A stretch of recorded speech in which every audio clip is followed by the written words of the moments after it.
샬롬 김경래입니다. 하나님의 거처가 사람 안에, 이런 제목이 되겠는데요. 영어로 하면은 God's dwelling place in man. 요한복음 14장을 주요 본문으로 삼아서 이 하나님의 거처에 대해서 말씀을 나누고자 합니다. 하나님께서 과연 사람 안에 거하실 수가 있는가? 하나님께서 도대체 어디에 거하시는가? 이런 내용이 되겠습니다. 오늘도 역시 말씀을 나누기 전에 히브리어로 찬양 한 곡을 하고자 합니다.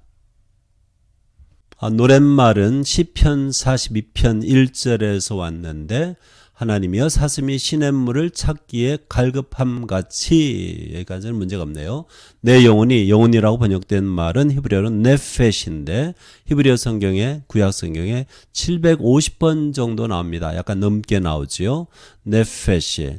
이것은 영혼이라는 뜻은 없고요. 가장 가까운 뜻은 목숨이겠습니다. 우리의 생명의 현상을 보여주는 숨, 목의 숨, 아주 좋은 말 같아요. 네페시하고 가장 가까운 우리말이 되겠습니다. 70인역 LXX, 그 다음에 신약성경에서는 psihi라고 이렇게 헬라어를 사용하고 있습니다. 이 단어는 번역상 여러 문제가 있어가지고 좀 주의를 해야만 합니다. 그래서 여기 내 영혼이, 이 말은 내 영혼보다는 나의 전인으로 나의 온몸을 다해서 이렇게 이해하면은 아마 원문의 뜻에 가까울 것입니다. 주를 찾기에, 여기 주는 원래 히브리어에서는 당신이죠. 우리는 그 2인칭, 존칭을 회피하는 경향이 있어가지고 당신을 하나님의 경우 또는 왕의 경우에 이렇게 주로 바꾸는 또는 왕으로 바꾸는 경우가 대부분입니다. 당신을 찾기에 갈급합니다. 시적으로 표현을 했는데 히브리어로는 케아이알 타아로그 알아피케마임 알아피케마임 반복되고요. 켄납시, 여기 납시 나의 네페시가, 타로그 엘레카 아도나이 엘레카 아도나이, 이것도 반복되고요. 여기 찾기에 갈급하다, 간절한 마음, 우리의 전인이, 우리의 전인으로 온몸으로 하나님을 사모하는 그러한 마음을 이 노랫가사가 얘기를 하고 있습니다. 노랫말이 얘기를 하고 있습니다. 자, 찬양을 함께 한번 해보실까요? 이것은 돌림 노래가 될 수 있는데 그저 따라 하시면 됩니다. 뭐 내용이 많지는 않아요. 케아얄 타록 알라피케마임 알라피케마임 케아얄 타록 알라피케마임 알라피케마임 켄납시 타록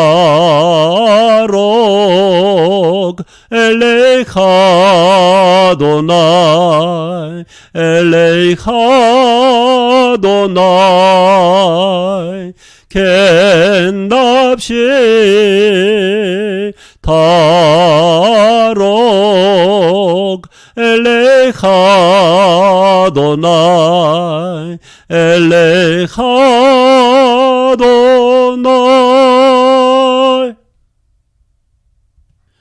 요한복음 14장은 해석에 있어서 많은 오해가 있는 장이 아닌가 싶어요. 이 요한복음 14장에는 두 가지의 다른 거처에 대해서, dwelling place, 거처에 대해서 얘기를 하는데, 첫 번째는 요한복음 14장 2절에 나오고요. 그 다음에 14장 23절에 나옵니다. 똑같은 헬라어 단어인데 앞에는 2절에서는 복수형으로 되어 있고요. 그 다음에 23절에서는 단수로 나옵니다. 헬라어는 굉장히 변화가 심해요. 또 제 발음은 다 현대 헬라어로, 현대 그리스어로 발음하기 때문에 아마 일반 신학교에서 듣는 거하고 다를 겁니다. 먼저 읽으면은 14장 2절, 내 아버지 집에 거할 곳이 많도다. 그렇지 않으면 너희에게 일렀으리라. 내가 너희를 위하여 거처를 예비하러 가노니. 우리 믿는 사람들이 굉장히 좋아하는 말씀이죠. 그래서 하늘에 나를 위해서 있을 거처를 상상하면서 많은 사람들이 이 땅에서 잠시 어려움을 당하더라도 희망을 가지고 사는 그러한 메시지로 설명을 합니다. 여기 두 번째 거처란 말, 여기 거할 곳하고 거처가 있는데, 이 거처는 제가 여기서 얘기하고자 하는 그 단어하고 좀 다릅니다. 그래서 토포스, 장소라는 뜻이고요. 제가 관심 있는 말은 거할 곳, 헬라 말로 읽으면 모네, 현대 헬라어로 그리스는 모네, NIV하고 ESV라고 하는 영어 번역에서는 rooms, 이제 복수이기 때문에요. 그 다음에 뉴 킹 제임스에서는 mansions 이렇게 번역을 해요. 내 아버지 집에 거할 곳이 많도다. 하나님 아버지 집에 이미 거할 집이 많이 마련되어 있습니다. 그럼 여기 거할 곳, 이 거처는 누구를 위한 것이냐? 하나님의 집이냐? 아니죠. 예수님을 위한 집이냐? 아니죠. 이 복수의 여러 이 거처는 mansions. 이것은 뭐냐? 구원받은 이들을 위해서 하늘에 이미 하나님께서 이미 준비해 놓으신 거처입니다. 그런 의미에서 예수님은 가서 거처를 준비할 필요가 없다는 그런 말씀을 여기 그렇지 않으면 이런 식으로 말씀을 하시는 거죠. 그래서 여기 첫 번째 나오는 거처는 복수형으로 그 다음에 하늘에 있는 우리를 위한 처소, 우리가 묵을 곳 이런 뜻으로 이해하시면 되겠습니다.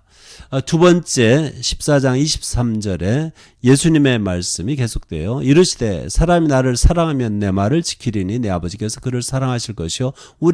이게 우리는 문맥상으로 하나님 아버지 또 예수님 성부 성자를 가리키죠. 그에게로 가서 그는 누구냐? 예수님을 사랑하고 예수님의 말을 지키는 사람, 제자들. 그 앞에 이제 믿는다는 게 나와요. 그래서 예수님을 믿고 사랑하고 예수님의 말씀을 지키는 사람 안으로 들어가서 누가 들어가느냐? 성부 성자께서 그에게로 가서 거처를 똑같은 헬라가 나옵니다. 그와 함께 하리라. 그와 함께의 전치사는 그 안에서 아마 이렇게 번역하는 것이 더 적합할 것입니다. 그 안에다가 여기 하리라는 짓는다. 여기 헬라 말로 비소메다. 우리가 짓겠다. 우리가 만들겠다. 우리가 우리의 거처를 그 사람 안에 만들겠다. 이런 뜻이 되겠습니다. 그러면 이 거처는 단수로 나오는데 모닌 이런 변형으로 나와 있어요. 모닌. 똑같은 단어입니다. 모네든 모닌이든 그 기본형은 모니가 되는데 똑같은 단어가 되겠어요. 이것은 복수고 뒤에 23절은 단수일 뿐입니다. 자, 이 거처는 앞에는 거할 곳, 여기는 거처 이렇게 달리 번역했지만 똑같은 단어고 오히려 14장 2절의 거처는 다른 단어입니다. 헬라어로. 이 두 번째 23절의 거처는 하나님 아버지와 예수 그리스도 성부 성자께서 거하시는 처소입니다. 어디에? 사람 안에. 어떤 사람 안에?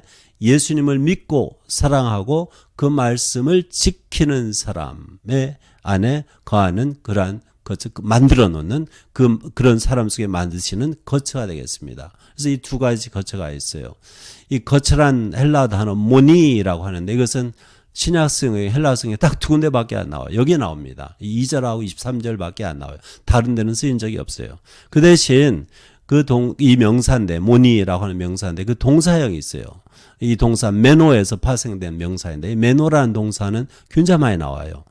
적어도 15장, 요한복음 15장에 가면은 아주 많이 나와요. 이미 10번 이상 넘게 나올 겁니다. 그렇게 많이 나와요. 메노, 거한다. 그 포도원, 포도가지 비유가 있잖아요. 거기에 나오는 동사가 바로 메노입니다. 우리 인간들은요, 일반인 얘기할 필요 없이 우리 믿는 사람들은요, 예수 믿는 사람들은요, 요한복음 14장 2절에 대해서 관심이 많아요. 그런데 23절에 대해서는 관심이 별로 없는 것 같아요. 하나님의 처소, 하나님의 거처에 대해서 특별히 그것도 특별한 인간 안에 만드실 그 처소에 대해서 거처에 대해서는 별로 얘기를 안 하고요. 관심을 안 가지고 오히려 하늘에 있는 우리를 위해서 또 그것도 미래형으로 예수님이 가서 준비하실 그 처소를 우리가 굉장히 좋아합니다. 그래서 이 얘기를 많이 해요. 특별히 장례식 때 요한복음 14장 이 구절을 설교하시는 분들이 많은 것 같아요. 그래서 우리가 하늘에서 살 거처, 특별히 이 땅에서 사는 것이 별로 변변치 못하면은 또 그런 희망을 가지고 얼마나 좋겠습니까? 그것은 고무적인 일이지요. 근데 너무 얘기하고 하나님의 거처는 오히려 등한시하는 경향이 있다는 것입니다. 근데 오늘 이 14장, 요한복음 14장부터 15장, 16장까지 마찬가지인데 같은 내용인데 사실 요한복음 14, 15, 16장은요. 무슨 얘기를 하느냐 하면은 중요한 것은 성령 강림에 대해서 얘기를 하시는데 우리 예수님께서 성령을 통해서 성부 성자께서 다시 말해서 삼위일체 하나님께서 어떻게 인간 안에 거하실 수 있는지 사람을 당신의 거처로 삼을 수 있는지 그 얘기를 하시는 겁니다. 그래서 중요한 것은 우리를 위한 하늘의 거처는 그저 시작일 뿐이고, 왜냐하면 예수님을 믿는 이 제자들이 예수님이 이제 세상을 떠나신다니까 굉장히 걱정이 되거든요. 그래서 그 사람들을 위로하느라고, 제자들을 위로하시느라고 하늘에 있는 거처를 얘기하시고, 진작 예수님께서 얘기하시고자 하는 것은 삼일체 하나님이 인간 안에서 거하시는 그 거처를 얘기하는 것이 요한복음 14장, 15장, 16장이라는 것입니다. 자, 14장 2절부터 읽었는데요. 2절하고 23절, 7절로 넘어가서, 너희가 나를 알았더라면, 예수님이 제자들에게 말씀하시는 겁니다. 일반 군중이 아니고 제자들. 내 아버지도 알았으리로다. 여기 나가 나오고 예수님이 나오고요. 아버지가 나오네요. 그러니까 예수님을 아는 것이 바로 아버지 하나님을 아는 것이라. 그뿐이 아니에요. 이제부터 너희가 그를 알았고, 과거 시제로 나옵니다. 또 보았다. 둘 다 과거 시제입니다. 자, 이 말씀을 듣고서는 제자 중에 빌립이, 빌립뿐이겠습니까? 모든 제자들이 마찬가지였을 거예요. 뭐라고 말하느냐면, 주님, 아버지를 우리에게 보여주세요. 그래야면 족하겠습니다. 이 말은 예수님의 말씀하고 맞지가 않습니다. 예수님 말씀에는 과거 시제로 너희가 그를, 아버지를 알았고 또 보았다 그랬는데, 빌립은 아버지를 보여달라는 거예요. 빌립은 무슨 입장이냐면, 빌립뿐이 아닙니다. 모든 제자들이 아버지를 본 적이 없다 이것입니다. 예수님의 말씀하고 이 빌립의 대답하고 서로 모순되는 거죠. 의사소통이 안 되는 거예요, 한마디로. 예수님께서 이렇게 대답을 하세요. 9절에 내가 이렇게 오래 너희와 함께 있었는데 네가 나를 알지 못하느냐? 여기 7절에 나를 알면 바로 아버지를 알고 나를 보면 또 알았고 보았다. 나를 보면 좀 부연 설명하자면 나를 보았으면 또 예수를 하나님을 본 거나 마찬가지다. 이런 말씀인데 그 말씀을 이제 거의 이제 반복하시는 거죠. 그래서 여기 나를 본 자는 아버지를 보았거늘 왜 보여달라고 하느냐 이 말씀이죠. 나를 본 자는 아버지를 보았거늘. 이 말씀에 좀 의미가 있어요. 이 말씀은 요한복음 1장 18절하고 약간 모순적으로 들리는데 이렇게 돼 있어요. 요한복음 1장 18절에 본래 하나님을 본 사람이 없으되 아버지 품속에 있는 독생하신 하나님이 나타내셨느니라. 본래 하나님을 본 사람이 없다는 거예요. 근데 여기는 나를 본 자는 아버지를 보았거늘 모순된 말씀이 아니에요. 여기에도 요한복음 1장 18절에도 아버지 품속에 있는 독생하신 하나님이 예수님 안에 있는 거예요. 예수님은 독생하신 하나님, 아버지 품속에 있는 하나님. 그러니까 아버지 하나님이 예수님 안에 들어와 있는 거라는 거예요.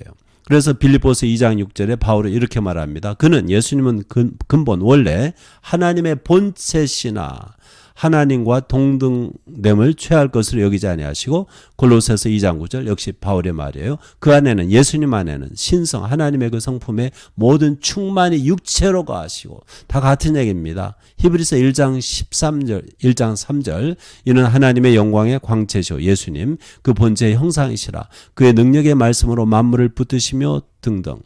자, 이 모든 말씀들이 예수님 안에는 누가 있느냐? 하나님이 100% 차 있는 거예요. 그래서 예수님은 당신의 인생을 사신 게 아니고 사실은 당신 아버지 인생을 자기 육체를 통해서 사신 거예요. 아주 희한한 일이에요. 그래서 예수님 말씀하시기를 나를 본 이는 아버지를 본 것이라. 그래서 아버지를 보여달라고 말할 필요가 없다는 거예요. 그것을 더 부연 설명해서 10절에 나는 아버지 안에 거하고 아버지는 내 안에 계신 것을 내가 믿지 아니하느냐? 이게 믿음에 대해서 얘기합니다. 믿으라 이거예요. 내가 너에게 이르는 말은 스스로 하는 것이 아니라 아버지께서 내 안에 계셔서 여기 계셔서 메논이라고 하는 동사에서 나온 분사라고 하죠. 이 말 메논 이것이 바로 같은 그 모니 앞에서 2절하고 23절에 딱 두 번 나온다는 신약의 그 거처의 그 명사하고 같은 어근을 나누는 그 동사가 되겠습니다. 메논. 내 안에 계셔서 그의 일을 하시는 것이라. 그러니까 예수님 안에 하나님이 계셔가지고 예수님이 하시는 모든 일은 몽땅 아버지 하나님의 일이 되는 것입니다. 예수님이 하시는 말씀은 몽땅 하나님 말씀이고요. 예수님 하시는 모든 일이 하나님의 일이 되는 거예요. 희한한 관계죠. 예수님은 아버지 안에, 아버지는 성자 안에 아주 희한한 관계입니다. 이것을 믿으라는 것이에요. 중요한 일이기 때문에 믿으라는 것이죠. 내가 아버지 안에 거하고 11절입니다. 아버지께서 내 안에 계심을 같은 얘기를 또 반복하잖아요. 믿으라. 얼마나 중요하면은. 그렇지 그게 믿음이 잘 안 들어가면은 그게 잘 믿어지지 않으면은 행하는 그 일로 말미암아 내가 이런 일을 인간으로 살 수 있느냐 이거예요. 아버지가 내 안에 계시기 때문에 할 수 있다는 것이죠. 나를 믿으라. 예수님께서 이 말씀을 하시는 거예요. 믿으라, 믿으라, 믿으라. 세 번씩이나 이 믿음에 대해서 얘기를 말씀하시는 것입니다. 자, 예수님 안에는 누가 거하시느냐? 하나님 아버지가 거하십니다. 이 말씀하실 때 예수님은 영으로 계셨을 때가 아닙니다. 물론 영으로 계시지만은 육체로 오셨을 때입니다. 육체를 가지고 이 땅에 계실 때 이 말씀을 하셨어요. 우리처럼 보통 인간처럼 여느 인간처럼 몸뚱아리가 있었는데 그분이 하시는 말씀이 내 안에 하나님 아버지가 거하신다. 또 나는 그분 안에 거하신다. 아주 오묘한 그런 말씀을 하시는 거예요. 그래서 하나님과 예수님을 구분한다는 것이 사실 거의 불가능한 일인 거예요. 예수님을 본 자는 하나님 아버지를 본 것입니다. 예수님을 알면은 하나님을 아는 거예요. 다시 말해서 예수님을 보지 못한 것은 하나님을 보지 못한 것이요. 예수님을 알지 못하는 것은 하나님을 알지 못하는 것이라는 것입니다. 자, 계속해서 12절에서 17절까지 말씀. 내가 진실로 진실로 너에게 이르노니 나를 믿는 자는 내가 하는 일을 그도 할 것이요 또한 그보다 큰 일도 하리니 이는 내가 아버지께로 감이라. 여기 믿는 자, 믿음에 대해서 또 말씀을 하시네요. 앞에서 예수님은 아버지 하나님, 성부, 또 당신, 성자의 관계로 말씀을 하셨어요. 이제는 연장해가지고 예수님과 예수님을 믿는 자들의 관계로 이제 옮겨오십니다. 앞에서는 예수님을 통해서 하나님 아버지가 그 안에서 말씀도 하시고 그를 통해서 그 안에서 일도 하셨어요. 이제 예수님은 이제 하늘로 올라가십니다. 그래서 땅에서는 더 이상 육신으로 존재하시는 예수님 남아 계시지 않을 거예요. 근데 그분이 당신의 일을 계속 하셔야 하는데 궁극적으로는 아버지의 일을 계속 하셔야만 하는데 누구를 통해서 하시느냐? 당신을 믿는 자들을 통해서 하신다는 거예요. 어떻게? 예수님이 그들 안에 거하셔서 하신다는 거예요. 이런 식으로 이제 말씀을 해가시는 겁니다. 그래서 여기에 나를 믿는 자는 내가 하는 일을 그도 할 것이요. 다시 말해서 예수님이 하시고자 하는 일을 이제 믿는 자를 통해서 하신다는 거예요. 심지어는 그보다 큰 일, 예수님이 땅에 계실 동안에 하시지 않았던 일까지도 할 수 있도록 해주신다는 거예요. 예수님이 그들 안에 계실 거기 때문에 그런 말씀입니다. 13절. 그래서 내 이름으로 무엇을 구하든지 예수의 이름으로, 우리의 이름이 아니고요. 우리의 이름 내기 위해서가 아니고요. 하나님의 영광, 예수님의 이름을 위해서 무엇을 구하든지 예수님이 행하시겠다는 거예요. 예수님이 하시고자 하는 일을 믿는 자들을 통해서 그 안에서 땅에서 계속 하시겠다는 선언이십니다. 그를 통해서 아버지로 하여금 아들로 말미암아 영광을 받으시게, 우리가 영광을 받게 하는 게 아니에요. 우리는 때때로 예수님께 구해서 뭔가 기적적인 일을 하면은 우리가 영광 받기를 원하는 그런 문제가 있습니다. 아주 심각한 문제예요. 모든 일은 사실 하나님 아버지의 영광, 예수 그리스도의 영광을 위해서 해야만 합니다. 14절. 내 이름으로 무엇이든지 내가 구하면 내가 행할 것이다. 이런 아주 어마어마한 약속을 하시죠. 그 다음에 15절에 너희가 나를 사랑하면 나의 계명을 지키리라. 여기 예수님이 사랑하면 나의 계명을 지키리라. 앞서서 믿음에 대해서 몇 차례 말씀하시고 사랑 또는 나의 계명을 지키리라. 사실 우리가 예수님을 사랑한다는 말을 많이 하는데 주님 당신을 사랑합니다 하고 말씀 순종하지 않으면 몽땅 가짜입니다. 정말 사랑하는 사람은 말씀을 순종합니다. 이것은 뗄래야 뗄 수가 없는 관계입니다. 예수님 사랑, 예수님 계명 지키는 것은 한 가지의 일이라 이거예요. 이 요한복음 14장하고 15장에 예수님 사랑 또 계명을 지키라 이 말이 많이 나와요. 14장 15절 여기 21절, 23절, 24절, 31절 또 15장 10절, 12절, 14절 얼마나 중요했으면 요한이 반복해서 이것을 기록을 했겠습니까? 또 예수님이 반복해서 말씀을 하셨겠어요. 지금 이게 뭔가 중요한 일에 대한 조건이 되겠는데 예수님을 사랑하고 물론 믿는 것부터 시작하죠. 예수님을 믿고 사랑하고 예수님의 계명을 지키면 무슨 결과가 있느냐? 결국 성령을 주시겠다는 약속입니다. 또 다른 보혜사 진리의 영 같은 얘기입니다. 16절에 나옵니다. 내가 아버지께 구하겠으니 그가 또 다른 보혜사를 너에게 주사 영원토록 너희와 함께 있게 하리니. 또 다른 보혜사는 예수님 당신도 보혜사가 되신다는 거예요. 또 다른이란 말은 헬라 말에서 다른이란 말 두 가지 단어가 있는데 같은 종류의 다른 알로스라고 하는 단어가 쓰였습니다. 완전히 다른 이질적인 그런 다른 보혜사가 아니고요. 같은 급에서 같은 자격으로 일을 하신다는 거예요. 보혜사는 파라클리토스라고 하는데 여러 가지 번역이 가능해요. 영어로 카운셀러, 컴포터, 위로자, 인터세서, 중보자, 애드보키트, 변호사에 가까운 개념이죠. 이렇게 여러 가지 뜻이 가능한데 우리말로 보혜사라고 번역을 했네요. 중국어 성경에 영향을 받았습니다. 요한복음 14장 16절, 26절, 15장 26절, 16장 7절, 요한일서 2장 1절에 나옵니다. 5번 나오는데 요한만 기록을 했어요. 성령을 가리키든지 또 예수님을 가리킬 수도 있어요. 여기서는 성령을 가리킵니다. 성령. 그래서 17절에 그는 진리의 영이라 다른 이름으로 나오지요. 진리의 영이라. 세상은 능히 그를 받지 못하나니 이는 그를 보지도 못하고 알지도 못함이라. 예수님이 육신으로 이 땅에 오셨을 때는요. 믿고 안 믿고 구분 없이요. 다 예수님을 볼 수가 있어요. 예수님 말씀을 들을 수가 있고요. 그런데 성령이 오실 때는 모든 사람이 인식하는 게 아닙니다. 이 세상, 여기서 세상이란 말은 불신자들을 가리키는 거죠. 믿지 않는 사람들은 성령을 받을 수도 없고요. 보지도 못하고 알지도 못한다는 거예요. 오직 예수를 믿고 사랑하고 계명을 지키는 자들만 그분을 안다는 뜻이 되겠습니다. 그래서 여기 예수님께서 너희는 나를 믿고 사랑하고 내 계명을 지키는 자. 그래서 전체적으로 제가 문맥을 통해서 얘기하는 겁니다. 그를 안 하니, 이 성령을 안 하니, 보혜사를 안 하니, 진리의 영을 안 하니 그분은 너희와 함께 거하실 것이다. 또 너희 속에 계시겠습니다. 이 거하는 방식이 완전히 다릅니다. 예수님은 among us, 우리 가운데, 그러니까 사람들 많이 있는 중에 그 하나로 이렇게 육신으로 거하셨는데 성령은 예수를 믿고 사랑하고 계명을 지키는 사람 안에 속에 계시겠다. 이 거주의 방식이 완전히 바뀝니다. 그래서 요한복음 14장에서부터 16장까지 분명히 성령에 대한 말씀을 하시는 거예요. 또 성령을 통해서 성부, 성자 하나님께서 특정한 사람들, 믿고 사랑하고 계명을 지키는 그 사람들 안에 거하시겠다는 그러한 약속의 말씀입니다.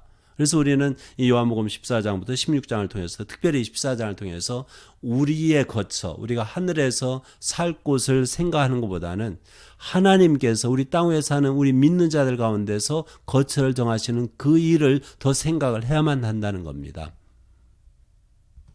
자, 이제 예수님의 말씀이 점점 더 구체적으로 이제 나옵니다. 요한복음 14장 18절에서 23절까지 내가 너희를 고아와 같이 버려두지 아니하고 너에게 오리라. 예수님이 오신다는 말을 보면 우리 믿는 사람들은 마지막 있을 재림만 생각하는데 여기 문맥을 보면은 여기서 온다는 말은 바로 오신다고 그랬거든요. 절대 재림이 아니에요. 우리가 말하는 마지막 재림이 아닙니다. 아닌 말로 예수님이 오신다고 할 때 뭐 여러 가지 경우를 우리가 얘기할 수 있거든요. 내가 저기 갔다 온다. 그것도 오시는 거고요. 그 다음에 내가 베들레헴 갔다 오마. 그것도 오시는 거고요. 그 다음에 마지막에 재림도 오시는 거고. 그것을 너무 재림 하나로만 생각하면 안 된다는 것입니다. 여기서 오신다는 것은 좀 의미 있게 우리가 그 의미를 정확하게 알 필요가 있어요. 조금 있으면 세상은 다시 나를 보지 못할 것이로되 조금 있다가 오신다는 말씀이에요. 한마디로 너희는 나를 볼 것이다. 예수님이 조금 있다 오셨나요? 예, 오셨어요. 어떻게 오셨어요? 예수님이 죽었다가 부활하셨어요. 그것도 조금 있다고요? 그것도 조금 있다. 그러면 여기서 조금 있으면 세상은 다시 나를 보지 못하지만 너희는 나를 보리라. 부활하신 예수님을 세상은 보지 못했지만 제자들에게 예수님이 나타나셔서 보여주셨어요. 이는 내가 살아있고 너희도 살아있겠습니다. 그래서 19절의 이 말씀은 우선은 부활을 통해서 이루어집니다. 그런데 그것만 말씀하시는 것이 아니에요. 예수님께서. 더 중요한 것은 그거 말고 다른 것이 있습니다. 20절에 그날에는 내가 아버지 안에 너희가 내 안에 내가 너희 안에 있는 것을 너희가 알리라. 예수님이 다시 오시는 그날에 여기서 말하는 18절에 다시 오시는 그날에 조금 있으면 다시 오신다고 그랬는데 그래서 우리 예수 믿는 사람들은 고아처럼 세상에 버림받지 않습니다. 예수님이 다시 오셔가지고 같이 계세요. 우리하고 같이 사세요. 어떻게 사시느냐? 그날에는 내가 아버지 안에 너희가 내 안에 내가 너희 안에 있는 것을 너희가 알리라. 자, 아버지가 내 안에 내가 아버지 안에 예수님께서 앞에서 말씀하셨거든요. 이 관계가 믿는 사람하고로 이렇게 연장이 됩니다. 너희가 내 안에 내가 너희 안에 있는 것을 너희가 알 것이다. 너희가 알 것이다. 그 다음에 21절에 나의 계명을 지키는 자라야 나를 사랑하는 자니 나를 사랑하는 자는 내 아버지께 사랑을 받을 것이요 나도 그를 사랑하여 그에게 나를 나타내리라. 자, 여기 또 사랑에 대해서 또 계명을 지키는 것에 대해서 말씀을 하셨네요. 요한복음 14장 15절부터 이미 말씀드렸잖아요. 여러 군데 나옵니다. 이 본문에서. 자, 잠깐 20절로 다시 돌아가 가지고요. 여기 예수님이 우리 안에, 우리가 예수님 안에, 이 관계는 굉장히 친밀한 관계인데 예수님이 부활해서 40일 땅에 계시면서 가끔 제자들에게 나타나서 보이시는데 그때는 그런 관계가 아니에요. 그때는 예수님이 제자들 안에, 제자들이 예수님 안에 그 관계가 아직 이루어지지 않았습니다. 그래서 이 18절에 너에게 오리라 이 말씀을 부활 이후로 40일 동안 그때 일로 이해하는 것은 좀 부족합니다. 예수님 말씀하신 것은 그 의도가 아니에요. 거기서 시작할 수 있지만 그것만은 아니에요. 그럼 뭐냐? 이제부터 예수님이 하시는 말씀에 우리가 주의 깊게 좀 들어야만 해요. 자, 여기 또다시 반복된 말씀, 지금 얘기한 것처럼 예수님을 사랑하고 계명을 지키는 거 굉장히 중요합니다. 그 앞서서 믿어야죠. 22절에 다른 유다가 있어요. 가룟 유다가 아닙니다. 이날 예수님하고 제자들하고 의사소통이 안 됐어요. 앞에 빌립도 예수님 하나님 아버지 보여달라고 그러잖아요. 이제 유다가 뭐라고 하느냐 하면은 이것도 다른 제자들하고 똑같은 마음일 겁니다.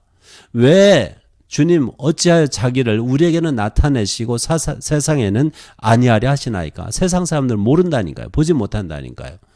저도 예수 믿고 이런 질문을 한 적이 있습니다. 예수님 부활하신 다음에 헤로드한테 나타나고 빌라도한테 나타나고 그 대제사장한테 나타나고 예수님 반대한 사람들한테 나타나고 좀 깜짝 놀라시면 그 사람들이 겁에 질려서 믿을 거 아닙니까? 이렇게 제가 얘기한 적이 있어요. 예. 근데 예수님 뜻은 그게 아니네요. 그 사람들에게 다시 오실 때는, 여기에서 말하는 다시 오실 때는 그 사람들에게 안 나타나겠다는 거예요. 보여주지 않겠다는 거예요. 오직 예수님을 믿고 사랑하고 계명을 지키는 사람들 가운데만 나타나겠다는 거예요. 23절 굉장히 중요한 말씀, 우리가 앞서서 얘기한 그 모니라고 하는 단어 거쳐 딱 두 번 나오는데 14장 2절에 한 번 나오고 23절에 두 번째로 나와요. 거기서는 복수로 나오고 여기서는 단수로 나옵니다.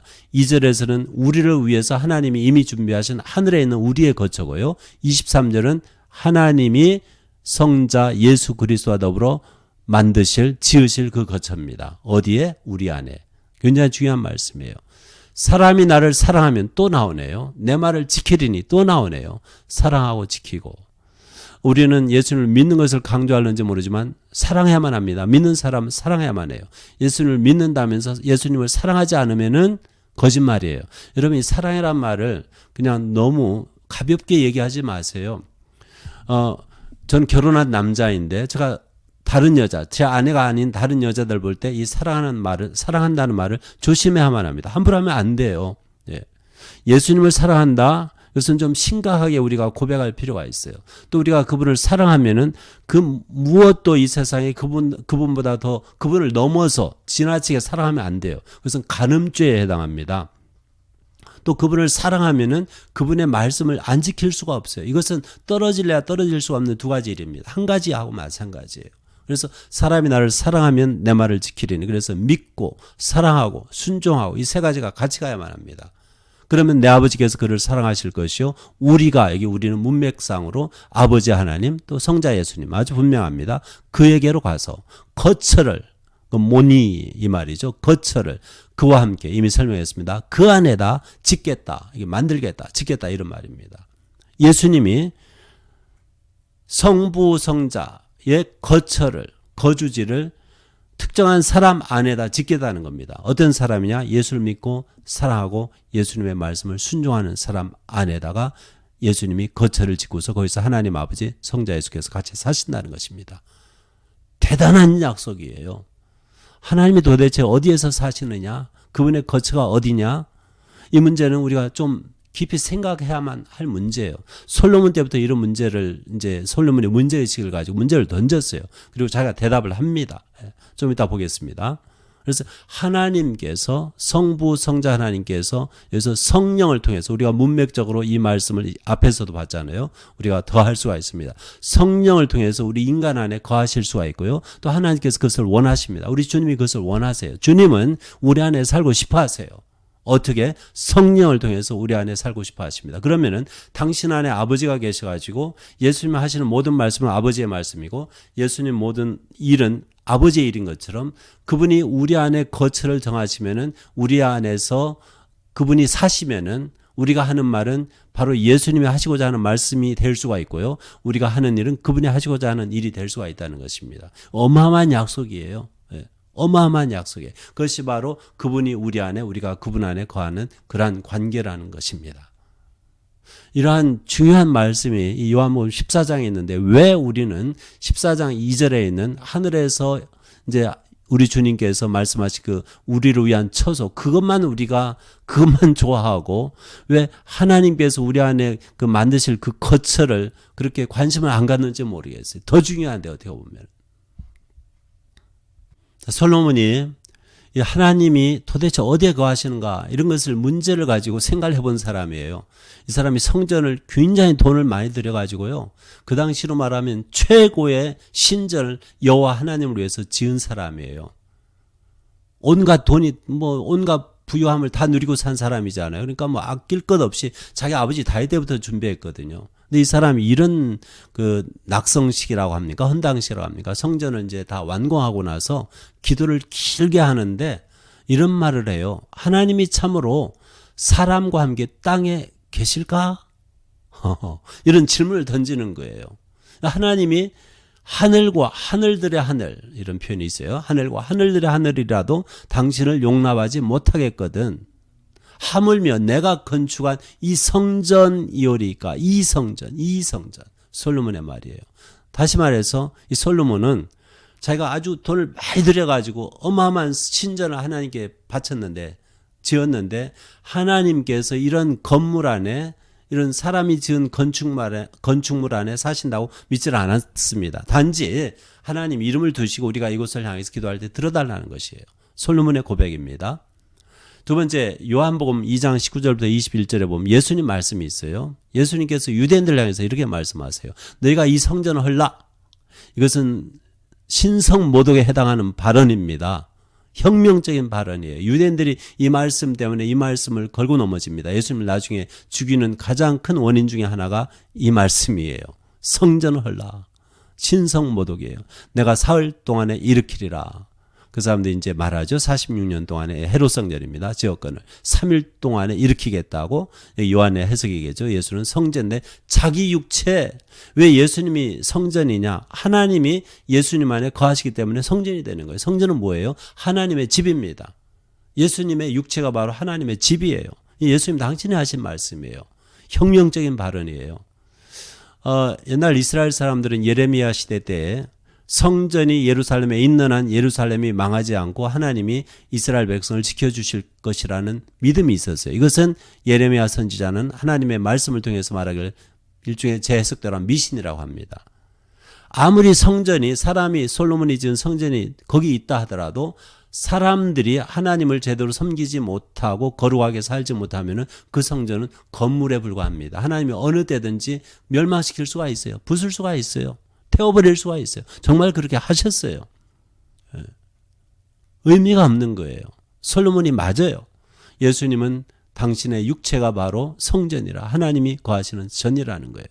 같은 문맥이죠. 하나님이 내 안에 내가 하나님 안에. 예수님의 혁명적인 발언입니다. 그 다음에 고린도전서 3장 16절 17절 또 6장 19절 이건 바울의 말입니다. 이 사람 더 나아가세요. 여러분 아세요? 지금 유대인들 예수 안 믿는 유대인들이요. 예수님은 원래 미워했는데 조금씩 예수님은 받아들이는 것 같아요. 그런데 바울은 여전히 미워해요. 이 사람들이 하는 말이 있어요. 예수님은 그나마 유대교를 지키려고 그 유대교에서 요구하는 것을 지키려고 했는데 율법을 지키려고 했는데 다른 말로 해서 바울은 율법을 버렸다 이거예요. 던져버렸다 이거예요. 바울을 그렇게 싫어해요. 바울이 얼마나 마음이 아프겠어요. 예수님하고 바울을 갈라놓으려고 하는 그런 유대인들이 많습니다. 바울이 이런 혁명적인 발언을 해요. 너희가 하나님의 성전, 이것은 굉장히 신성모독이 되는 발언입니다. 유대인들로 얘기하면은 하나님의 성전, 또 성령의 전 이런 식으로 바울이 얘기합니다. 사도 바울이 얘기를 해요. 우리 예수 믿는 사람 좀 부연 설명하자면은 예수를 믿고 사랑하고 그의 계명을 지키는 사람 안에 하나님께서 성자와 더불어 성령을 통해서 그 안에 당신의 거처를 준비하십니다. 마련하십니다. 그리고 사십니다. 그래서 그 사람은 하나님의 성전이 되는 것이에요. 이 말씀을 우리가 액면 그대로 받아들일 수가 있습니다. 하나님은 인간 안에 살기를 원하십니다. 하나님은 인간 안에 살기를 원하세요. 어떻게 사시느냐? 성령을 통해서 우리 안에 살기를 원하십니다. 예수 그리스도가 인간의 모습으로 이 땅에 오셨을 때 그분은 희한한 분이에요. 예수님은 자기 자신이 없는 분이에요.